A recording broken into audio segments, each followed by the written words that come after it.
Now, as we keep saying, there's no doubting the number one issue in this country. It is the cost of living. It's a crisis affecting so many Australians. During last year's election campaign, of course, Labor promised the world. Here's a reminder. Taking pressure off the cost of living. Of addressing cost of living issues to take pressure off living standards. There is a cost of living crisis. Meaningful help with your cost of living. The cost of everything is going up. And while there was a little better news on inflation today, it has been a tough year. I don't have to tell you that. Food's up nearly 8% overall, housing by the same amount, insurance gone up 8.5%, and power prices up by 25%, with more to come. The rises have seen more Australians from all walks of life reach out for help. Here's a report from Channel 10. Australia's cost of living crisis is deepening and fast. 30 years as a Salvation Army officer, and this is the worst that I've seen it. Our most vulnerable living on just $6 a day, according to Salvation Army estimates, as petrol, housing and food prices continue to soar. A reality these volunteers are seeing firsthand. So it really breaks my heart. Sorry. A survey of more than 1,700 Australians who asked for help from the Salvos in the past year found half can't afford proper healthcare and even more are feeling housing stress.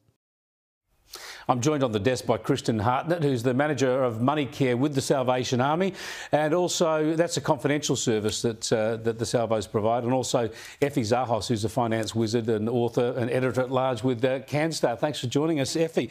Yeah, can I go to you first, Kristen, and just you give us an idea of how many people are coming to you for help and what sort of problems they're sharing?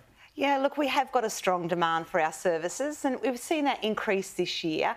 I think when people are connecting with us, first they're sort of presenting because of the cost of housing. We're seeing people come with high rental arrears, also people with mortgage expenses. But across the board, it's people are being impacted by high utilities as well. So they can come into our financial counselling service with Money Care, or they may reach out to us through our what we would call emergency relief material aid. I suppose it all builds on itself. You know, when you get arrears in your rent, you start to obviously have a debt then, and then the power prices come in, your electricity bill comes in, and that's gone up 25%. The trouble is you're going backwards rather than seeing any way forward. I think that's so right. And so what we see people do, and I mentioned Toby, who connected with our service. So Toby came in, lost a little bit of income with his roles, and then what he did, he used his credit cards, you know, robbing Peter to pay Paul, grabbing a bit of buy now, pay later to pay for the essential goods. And so then when he connected with us, we went through and did an assessment. We actually contacted his banks and spoke about, you know, we contact the hardship department and we're able to get some relief on those credit cards and then work through debt one at a time, but they are expensive debts as well. Yeah, but that's fantastic to get that help to sort of work your way through. Effie, have you seen this sort of problem come to the fore as dramatically as it is at the moment? And what's the best advice you've got for people? Yeah, look, for me, and I've been in the game for a long time, even on the other side as a banker myself, I've never seen this situation where the amount of our income is just going to needs. So when I look at, say, 12 rate hikes and what that does to the average household budget, in some places around Australia, you're looking at your pay, about 60% of it just going to servicing your mortgage. It leaves very little wiggle room for then other areas. And what's happening is that people are getting into this situation. In some cases, you know, there is no money left over.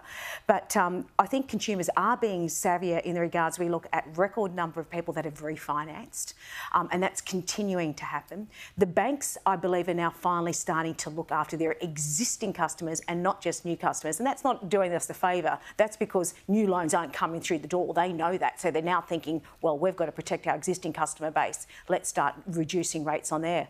It goes back to the consumer, and as you were saying, to actually go through step by step and see what better deals they can get. It's not rocket science. It's either when it comes to budgeting, money coming in, money going out.